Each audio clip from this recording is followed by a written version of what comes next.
ఏపీలో అన్నా చెల్లెళ్ళు డ్రామాలు నడుపుతున్నారని అన్నారు బీజేపీ నేతలు. షర్మిల తెలంగాణలో దుకాణం మూసి ఏపీలో తెరిచారంటున్న బీజేపీ నేతలతో మా ప్రతినిధి శివ ఫేస్ టు ఫేస్.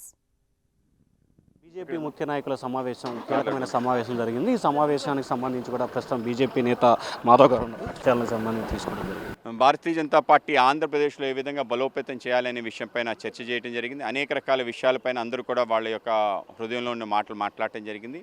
సంస్థాగతంగా అలాగే రాబో కాలంలో ఎటువంటి కార్యక్రమాలు తీసుకోవాలి, ఎన్నికల నేపథ్యంలో ఎటువంటి భూమిక ప్రదర్శించాలని కూడా చర్చించడం జరిగింది. ఏదైతే పొత్తుల అంశం ఉందో అది కేంద్ర పార్టీ నిర్ణయం తీసుకుంటుంది. ఆ కేంద్ర పార్టీ నిర్ణయాన్ని మీ అందరూ శిరోధార్యంగా భావించి ఆ విధంగా ముందుకెళ్ళటం జరుగుతుంది. అయితే 175 నియోజకవర్గాలు అలాగే 25 పార్లమెంట్ గురించి ఆలోచన చేసి దానిని క్లస్టర్స్ రూపంలో చేసి దాంట్లో మన అమిత్ షా గారు, నడ్డా గారు, రాజ్నాథ్ సింగ్ లాంటి మహామహులందరూ కూడా పర్యటన చేయబోతున్నారు. కార్యకర్తలు, బూత్ స్థాయి అధ్యక్షులు అలాగే బహిరంగ సభలు కూడా నిర్వహించుకోవడం జరుగుతుంది. రాబో నెలంతా కూడా ఇటువంటి పెద్ద ఎత్తున కార్యక్రమాలు ఈ 5 క్లస్టర్స్లో జరుగుతాయి. దీంతో పాటు అనేక రకాల సభలు, ముఖ్యంగా రేపు దళిత ఆత్మగౌరవ సభ విజయవాడలో నిర్వహించుకుంటున్నాం. అలాగే ఎల్లుండ విశాఖపట్నంలో బీసీ జనచైతన్య సభ నిర్వహించుకోవడం జరుగుతుంది. పెద్ద ఎత్తున బహిరంగ సభలు, ప్రజల్లోకి వెళ్ళడానికి నవయువ ఓటర్ల యొక్క సమ్మేళనం రాష్ట్ర వ్యాప్తంగా ప్రతి అసెంబ్లీ నియోజకవర్గంలో ఫస్ట్ టైం ఓటర్స్ యొక్క సమావేశాలు కూడా నిర్వహించుకోవడం జరుగుతుంది.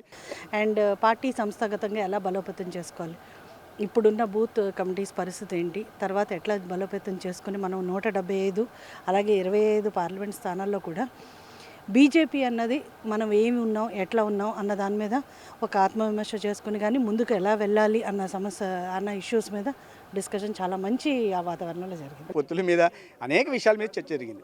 ముఖ్యంగా ఎన్నికల తయారీ దృష్ట్యా ఏ నిర్ణయాలు తీసుకోవాలి, ఏ రకంగా మన ప్రణాళిక ఉండాలి, ఏ రకంగా కార్యాచరణ ఉండాలన్న విషయం మీద చర్చ జరిగింది. సంస్థాగతంగా విస్తరించడం ప్రస్తావన జరిగింది. అనేక అంశాల మీద జరిగింది. ముఖ్యంగా ఈ అసత్య ప్రచారాలు చేస్తున్న వాళ్ళకి ఏ రకంగా సమాధానం చెప్పాలనే విషయం జరిగింది. పొత్తుల మీద కూడా చర్చ జరిగింది. అయితే పొత్తుల మీద అనేక మంది అభిప్రాయాలు చెప్పారు. మేమందరం పార్టీ నాయకత్వానికి అభిప్రాయాలు తెలియజేశాం.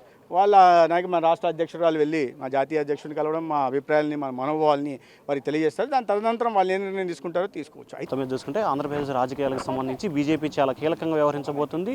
రేపు విజయవాడలో, ఎల్లుండి విశాఖపట్నంలో భారీ ఎత్తున దళిత బీసీ సభలు నిర్వహిస్తున్నాం. అలాగే రానున్న రోజుల్లో కేంద్రానికి సంబంధించిన ముఖ్యమైన నేతలు ఆంధ్రప్రదేశ్లో పర్యటిస్తారు. పొత్తులకు సంబంధించి పూర్తి స్థాయి ఏకగ్రీవ తీర్మానం చేసి కేంద్ర నాయకత్వాన్ని పంపడం జరిగిందని చెప్పి మాధవ్ చెప్తున్నారు. వీడియో సాయితో శివ, బిగ్ టీవీ, అమరావతి.